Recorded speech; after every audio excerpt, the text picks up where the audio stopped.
Selamat malam Ibu Bapak Saudara-saudara yang harus bahagia karena 3 keberuntungan. Yang pertama, harus bahagia karena beruntung terlahir di alam manusia. Yang kedua, harus bahagia karena beruntung dalam kehidupan ini bertemu dengan Dhamma, sebagaimana diajarkan oleh guru agung kita, The Buddha. Dan yang ketiga, harus bahagia karena masih hidup, masih bisa mencari kesempatan untuk berkarma baik ria, sehingga jasa kebajikannya bisa kita pakai sebagai pesangon pindah alam. Terimalah salam Dhamma dan Namo Buddhaya. Berada di studio kali ini saya ditemani oleh pecinta Dhamma, sahabat Dhamma, Dr. Susan yang ahli psikologi, dan seperti biasa ditemani oleh manusia yang mendaulat dirinya sebagai moderator, Adianto, yang juga kepala sekolah Putra Bangsa Klaten. Gimana ini, Dek? Mau diarahkan kemana nih? Pertemuan kali ini kita sama-sama bahas sesuatu yang sedang jadi fenomena juga, karena di lingkungan sekolah kita dengar belakangan ini tentang anak sekolah yang mengalami bencana bencana atau tersangkut problem hukum karena kecelakaan lalu lintas. Ini kayaknya jadi menarik buat kita bahas, karena ini bisa kita lihat dari berbagai sudut pandang. Khususnya saya kira karena anak ini masih anak SMP atau SMA awal gitu ya. Ya. Jadi kita bisa lihat dari anaknya sendiri, dan saya yakin karena anak itu tidak bekerja, jadi pasti fasilitas kendaraan yang digunakan untuk mengalami kecelakaan atau mencelakai orang lain itu kan bukan dari dia ya, pasti dari orang tua. Jadi kita lihat dari anaknya, dari orang tuanya, kemudian bisa kita lihat juga dari aturan yang berlaku ini sebenarnya kenapa sih ada ketentuan bahwa anak-anak di usia tertentu tuh belum diizinkan turun ke jalan raya mengendarai kendaraan bermotor. Nah, ini yang mungkin kita bisa ambil juga 3 sudut pandang ini dihubungkan dengan praktek Dhamma yang seharusnya bagaimana jadi murid, jadi orang tua, atau bagaimana tuh aturan harusnya kita sikapi. Kadang ada yang bilang aturan dibuat untuk dilanggar. Inilah mungkin konsekuensinya kalau dilanggar, ya jadinya yang kita dengar anaknya harus terlibat dengan hukum ya. Nah, kita mulai dari Bu Susan dulu. Ini anak itu sebenarnya di awal-awal masuk sekolah, peraturan, saya pikir peraturannya hampir di mana-mana, termasuk di pendidikan di luar negeri juga belum diizinkan berkendaraan sampai di batas umur tertentu. Dan ini kenapa fenomena ini masih ada ya di sekitar kita. Nanti mungkin langsung dihubungkan dengan yang orang tuanya nih. Kebetulan Bu Susan juga orang tua yang anaknya di tingkat sekolah menengah atas. Ya. Bu Susan lihatnya gimana? Kalau saya sendiri begini, kalau dari ilmu psikologi ya, tentu saja kalau psikologi itu ada 2 nih, ilmu tentang mind gitu ya, pikiran, lalu saya kira juga ilmu tentang biologinya gitu. Nah, kalau secara biologis memang anak-anak itu sampai dengan usia remaja itu kan memang motoriknya itu tuh belum bagus ya. Nanti sama kenapa SIM itu harus dilihat lagi nih untuk lansia. Ini kan persoalannya motorik gitu. Nah, menurut saya aturan itu dibuat kan supaya dia sendiri selamat, dan orang lain juga aman gitu kan. Nah artinya kan berlaku juga untuk lansia ya. Nanti SIM untuk lansia itu akan dilihat terus gitu, secara motorik seperti apa. Nah lalu yang kedua, secara psikologis itu memang anak-anak itu kan emosinya itu masih belum sangat stabil ya, Labil ya. masih labil dan mudah terstimulasi ya. Gembira itu bisa gembira banget. Tertantang juga mudah Ya, tertantang. marah itu mudah marah, sedih itu mudah sedih. Jadi intinya regulasi atau pengelolaan emosi dan pikiran untuk anak-anak itu kan memang belum dipandang cukup matang.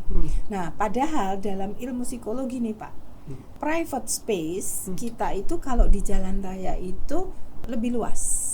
Jadi contoh nih, kalau kita di ruangan ini, kalau saya sama Bulani belum kenal, jarak segini tuh udah rasanya tuh nggak nyaman sebetulnya. Apalagi kalau kita duduk tuh ya di ruang tunggu, ada orang yang duduk di tengah-tengah kita. Tanpa disadari sadar itu ya, kita iya. geser ya.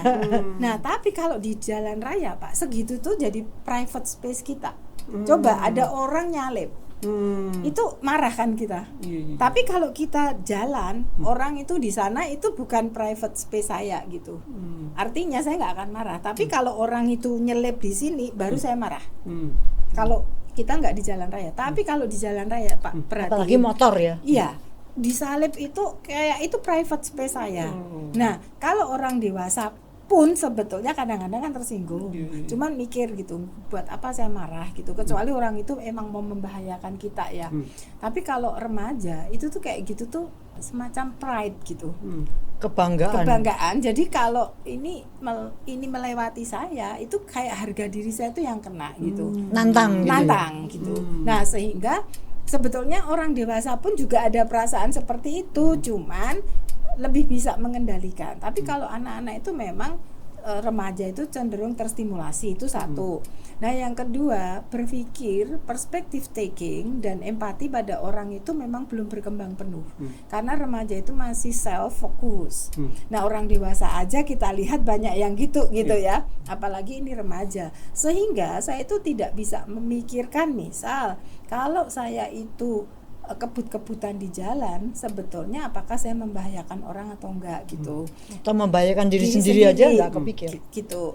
Nah intinya ini persoalan tanggung jawab gitu. Dan remaja itu belum berpikir banyak hal ya, apalagi kalau itu masih di cover sama orang tua. Sehingga kan gini, nabrak pun nanti orang tua saya yang maju. Oh iya benar. Kalau orang dewasa Pak, dia mikir gitu.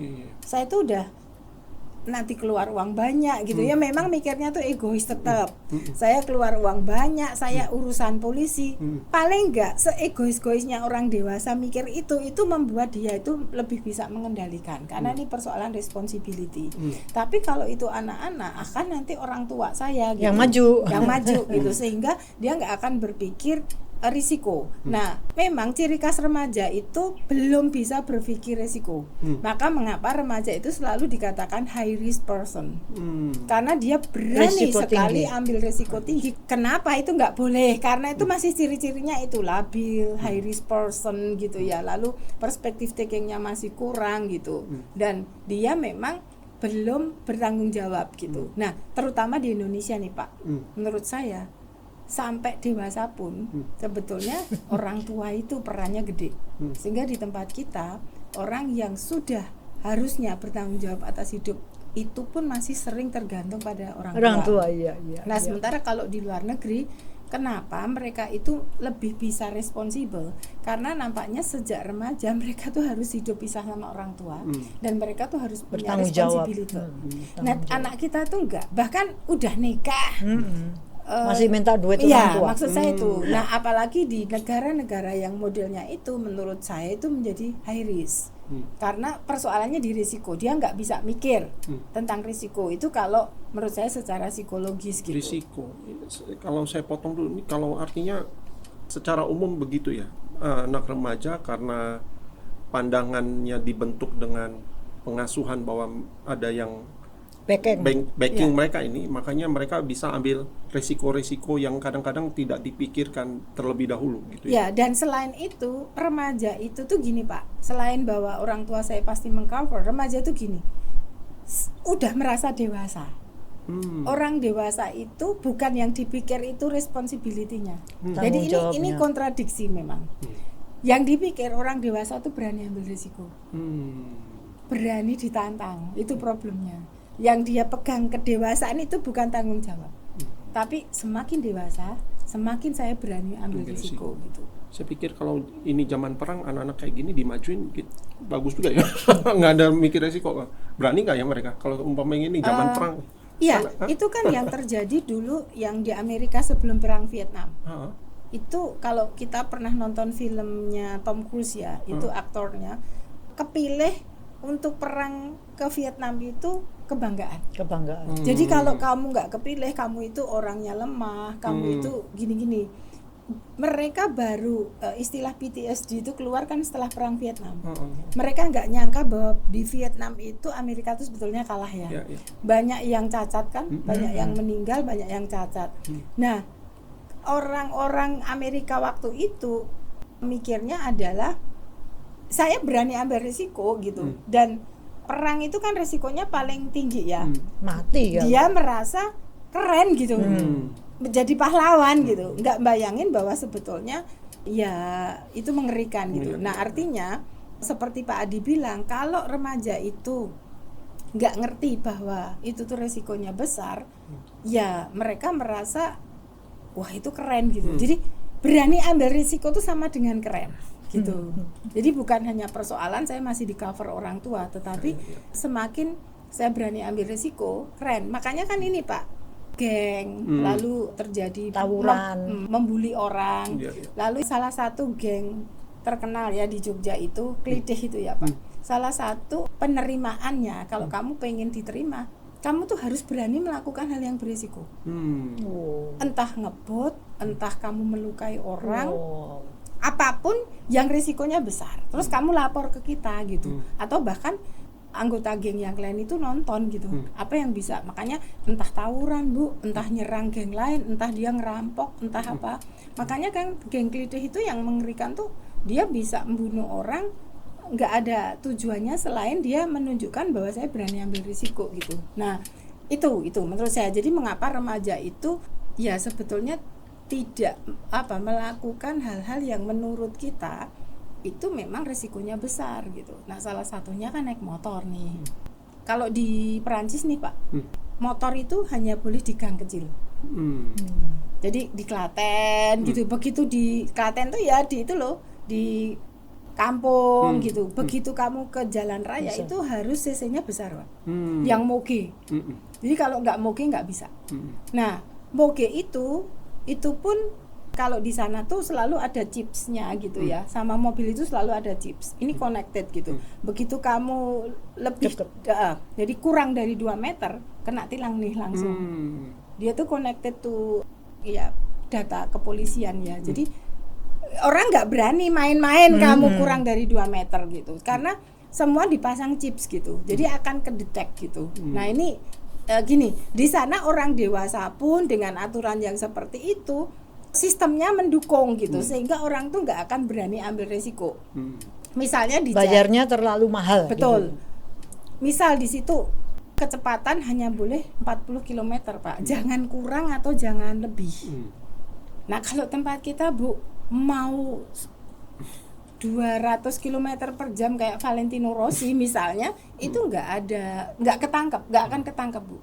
Nah sehingga kalau saya mau kebut-kebutan, saya mau show off bahwa wah motor saya baru, motor saya keren, itu mau di jalan raya, mau di jalan kampung. Itu nggak kedetek gitu, karena kita nggak punya chips. Nah bayangin yang di negara maju, orang dewasa pun itu masih dipasang chips gitu loh, apalagi untuk meregulasi dia, memaksa dia meregulasi diri. Betul, itu. Jangan-jangan nih yang chipsnya diganti sama orang kampung yang turun ke jalan. Gitu. Jadi intinya itu sih menurut saya. Jadi ya maksud saya gini, kita tuh sebagai orang tua harus sadar, kita aja sebagai orang tua itu sering melupakan hal-hal itu gitu ya. Nah kita perlu tahu anak remaja itu jauh kematangannya dibanding kita gitu. Nah ini yang menurut saya iya kan di tangan orang tua sih sebetulnya.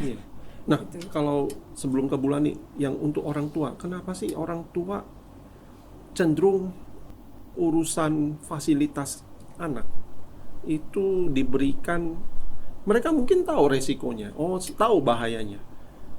Kalau Bu Susan lihat sendiri, dengan pemahaman resiko, orang tua tahu konsekuensi yang kemungkinan nanti akan terjadi, itu kok tetap memberikan itu, kenapa itu ya?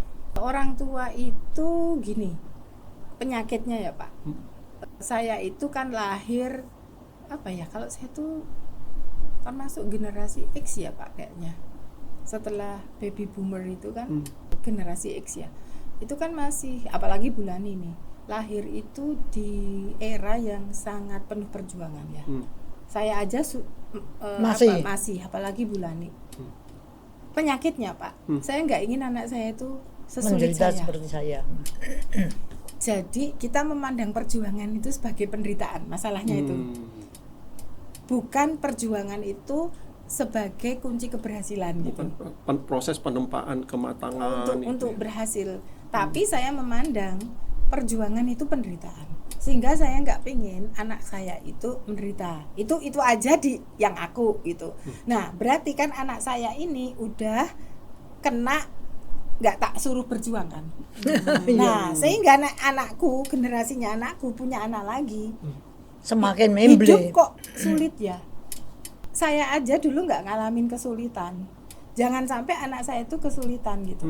Artinya kalau penyakitnya saya adalah hidup itu menyulitkan bagi saya, sehingga saya nggak pingin anak saya sulit.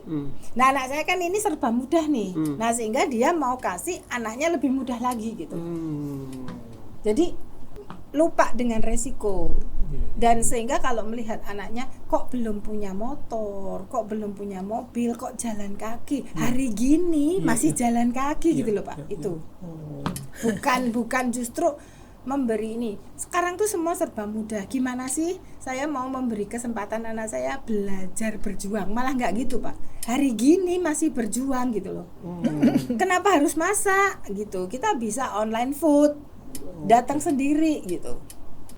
Ini kan semua fasilitas tuh membuat kita itu hari gini masih masak gitu misalnya. Itu kan omongannya orang yang jualan. Ya, dan kita kena. Iya. Apakah masih itu? Makanya kan yang dipertanyakan hari gini artinya relevansi. Apakah berjuang dulu untuk menuju ke sana harus angkot atau nanti naik sepeda dulu, itu sudah nggak relevan dengan kondisi. Nah, situasi politik yang sekarang ya Pak, itu yang ditakutkan para cendekiawan dan orang yang masih punya nilai-nilai moralitas. Itu yang ditakutkan tuh sebetulnya adalah kalau sekarang itu orang muda melihat untuk menjadi pemimpin itu tanpa berjuang. Iya. Yang ditakutkan itu bukan persoalan siapa yang terpilih gitu, tetapi orang muda ini lalu mikirnya pokoknya bisa sampai ke sana cara apapun tuh nggak penting. Nah, sebetulnya yang ditakutkan itu. Dan ini benar-benar dilihat oleh seluruh rakyat Indonesia. Problemnya itu. Kita aja sebetulnya nih ya Bulani punya sekolah, kalau guru-gurunya nggak bisa kasih contoh itu aja stres nih, cemas kan.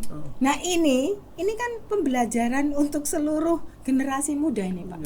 Sebetulnya kan yang dikhawatirkan keberatannya kan di situ, bukan persoalan ya kalau masalah korupsi, kolusi itu di negara kita tuh nggak pernah sepi, nggak pernah bisa nol ya. Cuman ini problemnya adalah apa yang mau kita wariskan untuk generasi berikutnya gitu. Sebetulnya itu sih. Karena polanya sama dengan pola pengasuhan ya. Betul. Mengasuhnya besok akan turun kemana? Ini benar-benar prototipe loh Pak.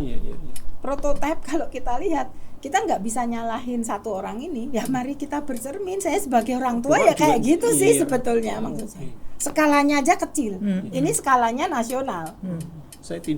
Pola pengasuhannya atau yang dilakukan untuk generasi yang sedang dihadapi ini akan makin degradasi dong nanti. Betul. Makanya saya senang dengan ini. Saya tuh nyetel terus loh Pak. Debat politik. Kenapa saya nyetel terus dan saya nggak pakai earphone ya?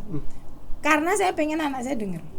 Oh iya. Gitu. Anak saya itu kan generasi Y Gen Z kan Pak. itu harus dengar gitu. Apa yang menjadi keberatan para cendekiawan, orang-orang yang masih punya nilai-nilai moralitas, supaya anak saya itu ngerti sedikit gitu. banyak mikir ya. Apa yang, jadi gini, bukan persoalan kalah menang gitu, tapi apa yang menjadi concern gitu. Itu sampai anak saya gini, saya itu sampai apa loh. Ya, semakin kamu hafal tuh semakin saya suka, karena kamu nanti akan ingat terus apa yang diomongin, apa yang menjadi concern orang-orang tua yang menurut saya masih punya nilai moral gitu. Jadi tadi kembali ke fokusnya anak diberi fasilitas. Jadi kemungkinan orang tua ini melihat bahwa perjuangan, ngoyo, proses untuk memperoleh itu rekoso itu sudah nggak relevan. Yang relevan sekarang kita bicara kemudahan, praktisan, nggak perlu rekoso. Kayaknya ini yang jadi akar buat orang tua kenapa kasih fasilitas. Dan ini gitu. Pak, Gen Z ya, Gen Z itu sekarang itu kan dinilai self of entitlement-nya kan paling tinggi Pak. Jadi merasa berhak gitu ya, punya privilege gitu. Nah, kenapa ya orang tua sih sebetulnya selain ya teknologi, selain segala sesuatu itu mudah, ya orang tua memfasilitasi gitu. Ini balik bulan ini orang tua memfasilitasi. Saya tiba-tiba memikirkan tentang 4 noble truth ya, kebenaran mulia. Yang nomor 1 kan kita tuh ngerti duka gitu ya.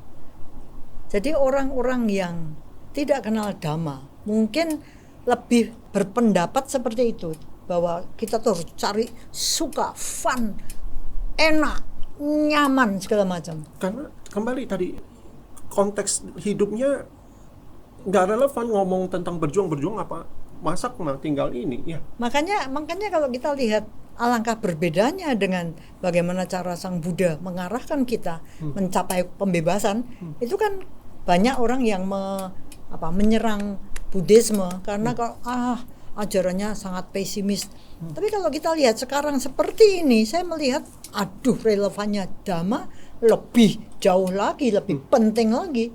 Karena kalau orang itu mau terbebas, sebenarnya kan masuknya dari tahu duka, tahu penyebabnya duka, penyebab penderitaan rasa tidak puas itu apa? Yaitu kan mau ini, nafsu, haus, segala macam. Jadi sebenarnya sudah berlawanan banget dengan tadi yang dikatakan Bu Susan. Karena ini ya Bu, duka, penderitaan. Kalau menurut orang yang nggak mengenal Dhamma, berjuang itu penderitaan. Iya. Padahal Sang Buddha mengatakan biarlah hanya kulit, otot dan tulangku yang tersisa. Perjuangannya jadi kayak agak gitu. Kontradiksi gitu ya. Karena menurut keyakinan orang yang nggak mengenal Dhamma, sesuatu yang memudahkan hidup itu nggak akan menghasilkan penderitaan. Iya. Artinya gini, semakin cari enak berarti cari enaknya kan nggak menderita. Jadi kalau ada fasilitas yang membuat kita itu serba nyaman, itu tuh nggak ada dukanya. Dukanya tuh di mana gitu. Nah sementara kalau menurut Dhamma, kamu terlena di dalam kenikmatan segala itu, macam, nafsu itu nanti jadinya itu duka. Nah ini berlawanan. Duka itu jadi apa toh gitu? Karena menurut orang-orang yang nggak mengenal Dhamma, ini bukan duka, itu tuh sesuatu yang menyenangkan dulu Pak. Iya. Contoh kembali tadi fasilitas, kan belum boleh naik motor nih. Dia pilihannya kalau nggak boleh naik motor secara aturan, secara regulasi, pilihan naik sepeda atau jalan kaki. Ini kan proses, ada perjuangan, ada usaha. Public transport juga ya. Ada public transport. Ini kan proses perjuangan, ada rekosonya. Naik motor ada rekoso juga panas, cuman ini kan lebih panas gitu ya. Kenapa mereka nggak mau milih yang 3 tadi nih? Ya karena sekarang ini kebanyakan orang tua sebenarnya malas.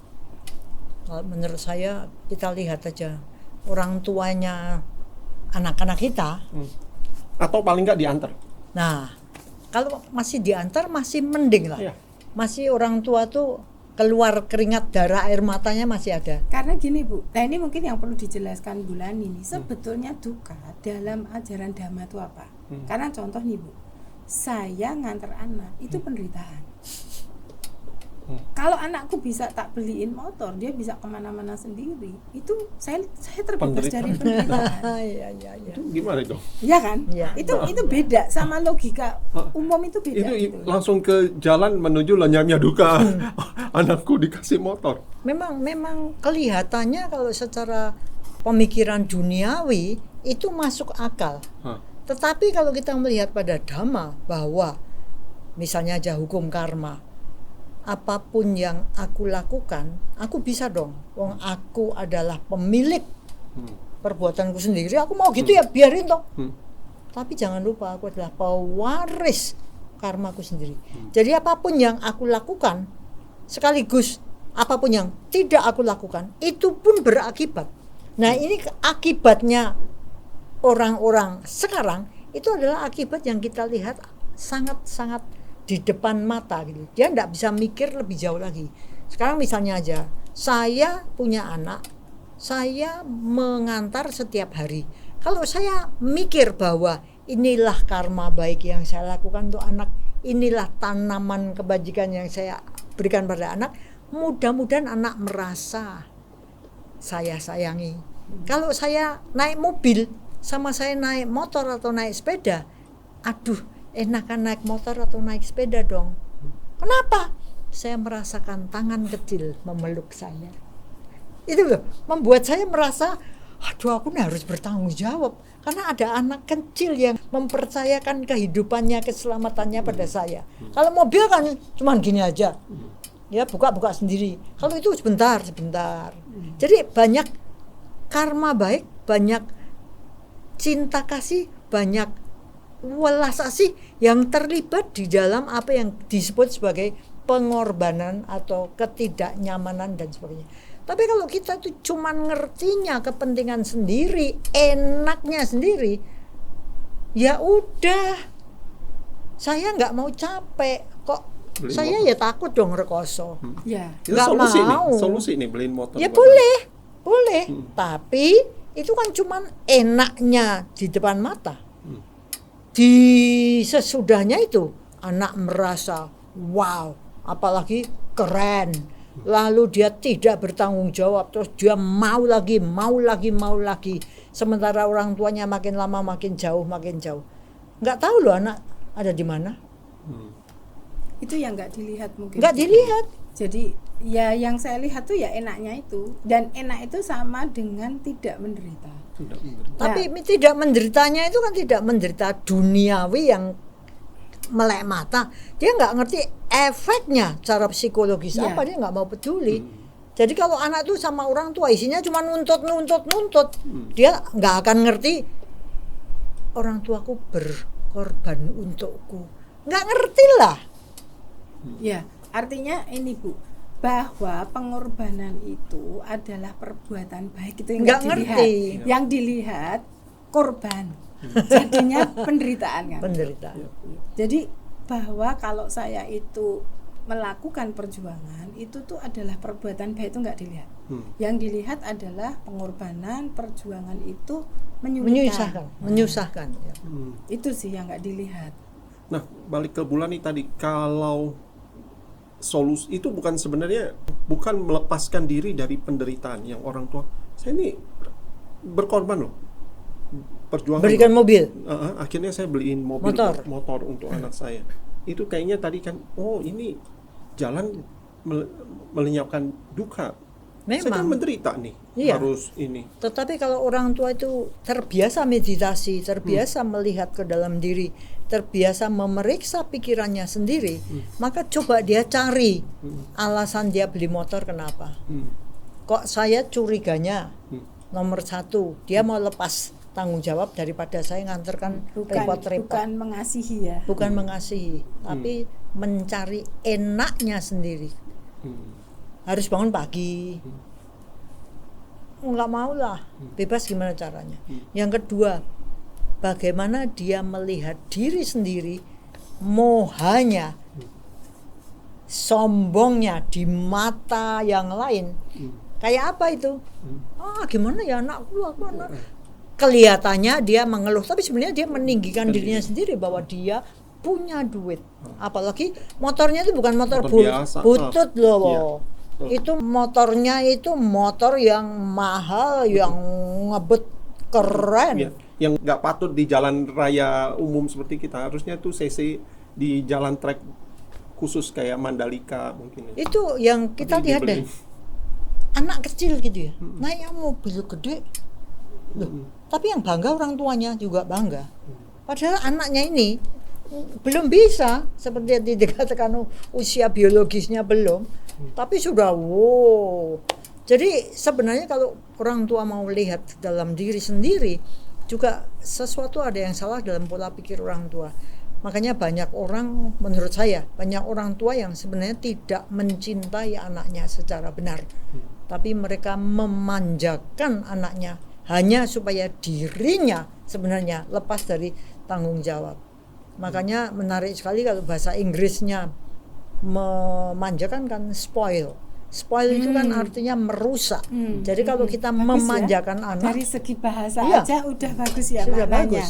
Bahwa sebenarnya kalau kita memanjakan anak itu sebenarnya kita merusak anak. Jadi jangan ngomong kita sayang anak. Enggak. Berarti bahasa itu menarik, Pak. Karena di tempat kita tuh nggak ada istilah merusak. Manja ya manja. Kalau di situ kan langsung koneknya, duh saya ngerusak. Merusak. Makanya jangan sampai kita ini berpikir hanya pendek, tapi efeknya ini tuh, bagaimana kemudian membawa anak, pola pikirnya seperti apa. Apalagi kalau orang tuanya biasanya berkuasa atau punya duit, itu dipegang polisi, nggak usah sehari motor sudah diantar pulang, Ya. nggak ada SIM, nggak apa-apa. Jadi kalau kita lihat memang rusaknya tatanan masyarakat ini juga memegang peran di dalam rusaknya anak atau rusaknya siapapun juga. Ya kayak inilah, misalnya nih ada kasus nih Pak, misal nih saya punya anak ya Pak, anak saya belum punya SIM, kebetulan nabrak orang gitu, sehingga harus urusan polisi. Nah kalau sampai korbannya meninggal, itu kan bisa dipenjara juga ya. Nah kadang tuh orang tua merasa gini, kasihan anaknya kalau dipenjara, sehingga orang tua berupaya bagaimanapun caranya supaya anaknya tuh nggak dipenjara gitu. Nah, memang di penjara itu kan ada banyak resiko ya. Maksudnya karena di penjara itu kita nggak tahu bagaimana dia akan belajar sesuatu yang buruk. Ya. Itu sesuatu yang ditakutkan orang tua. Tetapi sebetulnya nggak tega bahwa anaknya dihukum. Saya nggak ngomongin penjaranya. Itu kan sebetulnya saya ngajarin anak saya nggak bertanggung jawab. Iya, supaya anak tidak perlu bertanggung jawab. Tidak perlu, karena dihukum itu menyakitkan. Saya nggak tega lihat anak saya menderita. Tetapi saya nggak begitu berpikir bagaimana orang yang ditabrak meninggal, toh? Nah yang meninggal udah no problem. Yang ditinggal itu kan juga menderita. Itu saya nggak mikirnya sampai ke sana gitu loh. Nah ini orang tua itu kayak gitu, nggak tega, sehingga nggak membuat anak kita itu mengambil bagian dari tanggung jawab gitu. Kalau menurut saya gitu, karena ya emang dihukum itu nggak enak, dihukum itu nggak ada yang nggak menyenangkan gitu. Nggak ada yang menyenangkan. Kalau itu kan sebenarnya kalau dari karma, hukum karma, anak itu memang patut dihukum ya.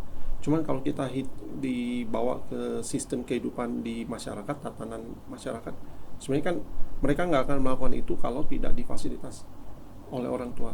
Saya tuh lebih cocok yang dihukum tuh orang tuanya, biar kapok. Kan banyak nih kita selalu benturannya dengan orang tua yang lah kamu yang ngasih itu siapa? sih? Yang Mereka belikan emang siapa? tadi pengantar saya Mereka belum bekerja. kerja duit dapat dari mana kok dikasih kayak gitu ya. Jadi Tapi itu kan hubungannya dengan kesombongan orang tua. Makanya sebaiknya orang tua dihukum. Yang dihukum orang tua, anaknya dapat hukuman tertentu, tapi yang dihukum berat tuh orang tua kayaknya sih. Dan yang menarik itu kalau saya lihat, saya kasihan sama anak saya kalau misalnya di penjara. Pikiran saya, lah, kita tukar tempat apa ya? Kamu mati dah. Ya, itu dia menyebabkan matinya yang ditabrak. Nggak punya perspektif taking dan juga nggak punya empati itu di situ. Ya nggak kan? mikirin gitu. Lah kok cuma nyayangin anaknya? Lah orang yang ditinggal mati itu keluarganya Apalagi kalau dia tulang punggung. Ya, Terus ya. gimana? Iya.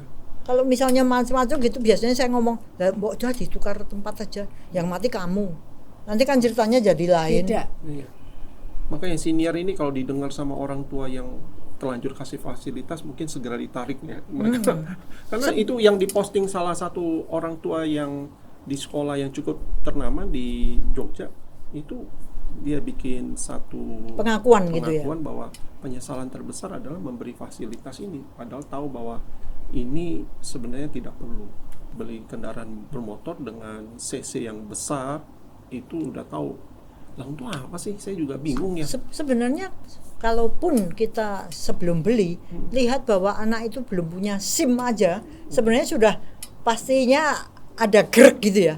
Aduh, anakku belum usia segitu, mosok mau saya belikan. Motor gede lagi. Nah, beberapa kasus kan kadang-kadang matinya anak itu kan pas di hari ulang tahunnya. Beberapa karena kisah, diberi ya beberapa hadiah. kisah. Saya kenal orang tuanya Diberi hadiah. pada hari ulang tahun, padahal dia baru usia yang belum cukup untuk SIM. Iya, iya. Ya 17 biasanya dirayakan besar-besaran. Besar-besaran. Ya. Maka- Dan itu hadiahnya spektakuler. Yaitu kematian. Iya. Loh, dia kasih hadiah kematian. Kalau orang bisa berpikir seperti itu, dia mungkin mundur loh. Enggak lah, aku enggak mau ngasih Ya. kematian sama anakku. Dan kan jadinya kan aneh gitu ya. Kalau orang tuanya sampai nangis-nangis gitu, menurut saya juga aneh loh. Jangan Lah, sampai ketemu Bulani aja nanti ngomongnya gini. tapi kan sebenarnya aneh kan. Orang tua itu sendiri seperti yang dikatakan Bu Susan tadi tidak mengenal arti tanggung jawab bahwa semua perbuatan itu memiliki konsekuensi. Semua perbuatan ataupun non perbuatan itu berakibat. Kalau Itu yang nggak dipikir. lah itu nggak kepikir. Saya yang menarik lagi, kalau ini berlanjut tadi yang disampaikan Bu Susan, yang jadi keprihatinan adalah generasi yang berikutnya. Iya. Karena kan dekadensi penurunan tuh ya. Pasti. Ini sudah ini nggak relevan yang namanya harus Reposo. berjuang, tinggal call aja, tinggal meluncur aja, udah nggak perlu pakai proses yang harus dilalui oleh orang-orang era zaman dulu. Ini yang anak berikutnya dengan pola yang mungkin Lebih memudahkan itu ya. mudah dalam tanda petik, udah cepet. Ini kita bisa lihat problem besarnya apa Nggak sih? apa-apa. Karena dari situ Dhamma semakin nantinya mencorong bahwa sebenarnya kehidupan yang adama seperti itu mengarahnya pada benar-benar penderitaan yang serem dibandingkan dengan saya nggak mau Kalau perkoso. teori evolusi ya Pak, Hah. pada titik tertentu emang akan ada kemusnahan gitu. Ya. Hanya makhluk-makhluk ya, kalau kita bicara manusia, ya nanti spesies manusia yang punya keluhuran itu yang akan tetap Bertahan. ada gitu. Artinya ya itu kepunahan itu akan terjadi jika kita melakukan ini gitu. Alam itu akan Menata mengatur. dirinya. Gitu. Tapi sebenarnya Poinnya Bu Susan adalah akan ada kepunahan, artinya kelompok ini orang yang rentan, maksudnya Oh, lemah. betul. Orang Makanya yang lemah hancur. Iya, betul. Makanya kalau ada orang-orang yang masih memegang, menghargai proses, menghargai Itu reposo, akan bertahan itu dia. yang survive. Ya. itu yang pinter Bu Susan sebagai psikolog, dia pasiennya luar biasa banyak. Karena sekarang pun sebenarnya sudah depresi itu sudah luar biasa karena kena masalah sedikit sudah kedubrek, nggak kuat lagi. Itu ya. Jadi kelompok ini yang nantinya rentan banget. Iya, kan sebetulnya mungkin ya Sang Guru Agung itu mendapat pencerahannya tuh di situ gitu. Karena sebetulnya tapi kan dia spiritual ya yang dia dapat gitu. Tetapi kan sebetulnya fakta alam sendiri itu konsekuensinya gitu dan dia ngerti gitu. Maksudnya itu tuh sebuah kepastian. Jadi nggak usah diributkan. Kalau kamu mau gitu ya pastinya akan ke sana gitu. Generasi kamu nanti gini-gini, Kalau mas kamu manusia nggak akan pengen kayak gini. gitu ya nggak kesana gitu. Artinya alam itu kayaknya udah ngatur dan the Buddha itu tuh punya apa ya kebijaksanaan untuk melihat itu gitu. Sesuatu yang pasti terjadi ya udah gitu loh. Artinya makanya gini. Terimalah ya. nasibmu. Betul. Artinya gini Bu, kenapa Buddha itu nggak marah karena gini, dimarahin itu percuma gitu. Karena semuanya itu tuh udah ada hukum alamnya ya menurut saya. Sebetulnya alam itu tuh akan mengatur sendiri gitu konsekuensinya. Jadi ya saya nggak perlu marah gitu. Nah, orang yang suka marah lalu ingin mengubah orang lain dan seterusnya itu sebetulnya ya kurang bijaksana, karena saya nggak ngerti gitu. Setiap hal itu ada konsekuensinya gitu, dan ya nggak usah dimarahin, nanti alam itu akan memberi konsekuensi sendiri gitu. Kalau kita bicara itu ya nggak usah bicara jauh-jauh tentang karma ya. Maksud saya kalau kita ngomong teori evolusi aja itu kan kelihatan gitu sebetulnya. Kalau mungkin karma baik karma buruk itu bisa orang itu apa gitu. Alam itu kan terlihat Pak. Iya. Secara hukum alam aja dengan pola pengasuhan seperti ini akan ada generasi yang rapuh dan rentan yang karena alam tidak akan mengecualikan apapun, dan kan tidak akan berubah, lebih halus, lebih kasar, bencana tetap akan hadir. Betul. Ancaman-ancaman dari luar tetap akan hadir. Intinya kalau keseimbangan itu terganggu, ya udah kamu akan menuai gitu loh sebetulnya. Nah, kalau kamu nggak sadar itu, kamu mengganggu keseimbangan alam terus, ya bisa punah gitu. Paling nanti ada sekian persen aja yang namanya manusia, dan kita akan mulai dari nol. Gitu. Untuk membangun manusia itu sendiri gitu. Itu sih. Wow. Jadi kembali kalau tadi saya katakan di awal, berbahagialah kita yang beruntung mengenal Dhamma. Kalau menurut saya kita akan melihat dengan sangat jelas bahwa kehidupan itu nantinya membelah. Kita-kita yang masih berjalan pada Dhamma dan mereka-mereka yang mencari loba dosa moha, faktor-faktor yang menyebabkan penderitaan dan kehancuran. Sementara kalau kita sendiri berjuang untuk terus mengolah pikiran kita, mengolah perbuatan secara pikiran, ucapan dan fisik, maka ya hasilnya pasti kita akan dapat sesuatu yang manis. Sementara mereka yang kelihatannya manis akan menuai kehancuran. Itu nggak usah lama-lama, saya kira di zaman ini pun sudah terlihat jauh. Psikolog, psikiater sudah banyak mental breakdown itu kan kalau kita lihat semakin banyak jumlahnya tuh satu, lalu menimpa usia yang semakin muda Pak. Gitu menurut saya sih. Dan menariknya nih, orang tua tuh tetap nyalahin orang lain. Maksudnya kalau misalnya tuh ada pembinaan nih dari sekolah, itu dianggap menyulitkan orang tua gitu. Artinya anak itu mau dibantu aja, orang tuanya merasa yang membantu itu menyulitkan. Apa sih masalahnya anak saya, kenapa sekolah itu begitu repot banget itu loh. Itu Bu, itu yang saya lihat. Itu sebabnya kalau kita punya sekolahan, katakan putra bangsa, ya kita harus benar-benar mengetahui alangkah pentingnya bagi dunia sekarang ini, bagi generasi kita sekarang ini, untuk dibereskan di arah yang benar. Karena kalau enggak, hancur. Hancur. Karena memang kita lihat banyak kasus di mana kalau anaknya itu enggak beres, kita mau bereskan, itu kita perang sama orang tua. Orang tua tuh nggak terima. Aneh gitu loh. Anak saya itu baik-baik aja, jadi sekolah tuh kok repot-repot banget gitu. Yang kedua, kalaupun anak saya itu punya masalah, kok caranya itu sulit. Caranya untuk memperbaiki itu orang tua harus ikut terlibat, harus di rumah, harus gini tuh. Kalau bisa tuh selesai gitu, di bengkel gitu loh. Pulang itu udah selesai. Jadi di situ kita lihat nafsu keinginan itu aja sudah amat sangat menyusahkan. Mohanya orang tua juga. Iya, aku maunya cepat selesai. Aku maunya sekolah membereskan dengan satu klik. Aku nggak mau orang tua kok dipanggil ke sekolah. Itu semakin punya duit semakin gitu loh. Iya. Aku udah bayar kok aku disuruh ikutan. Nah kan saya membayar supaya kamu yang ngerjain itu loh. Jadi sepertinya ya di sekolahan seperti bengkel, diproses, jebret, produk akhirnya udah anak-anak yang baik. Kalau Bu Lani lihat sendiri ini sebagai penutup di sesi kita ini, tadi kan anak, orang tua, aturan udah jelas lah ya, mengatur supaya kita aman, orang lain juga aman, dan itu kalau sudah dibuat seharusnya dilaksanakan.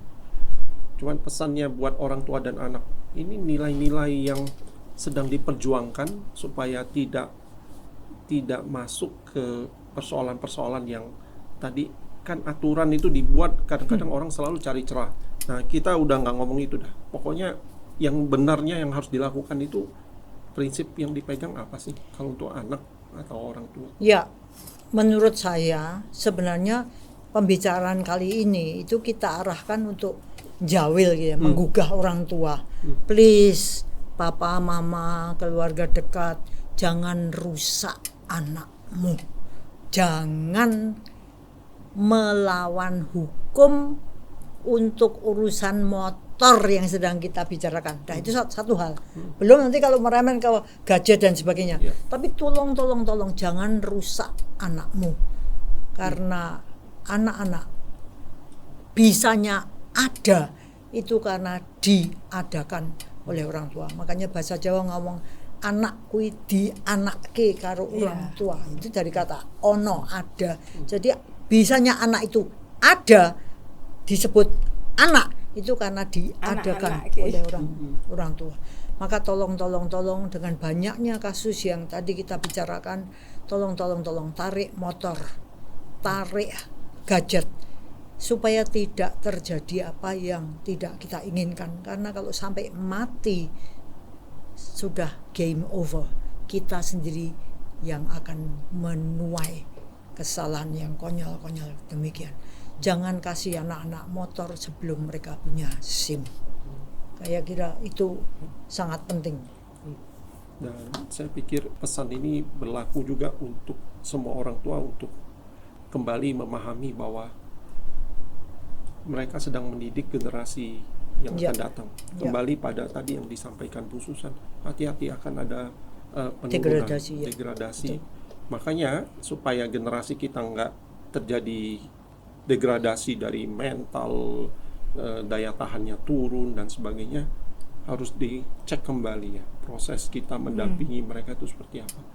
Kami beruntung berada dalam dunia pendidikan, jadi itu juga salah satu dari apa yang bisa kita lakukan untuk membantu apa yang dikatakan sebagai generasi manusia. Demikian bincang-bincang yang sangat menarik hari ini tentang bagaimana kita sebagai orang tua perlu berpikir untuk menapak ke belakang sedikit, melihat apa yang salah dalam perilaku kita dan memperbaikinya dengan segera. Semoga semua makhluk bahagia dan semoga yang terbaik datang pada kita semua. Sadu.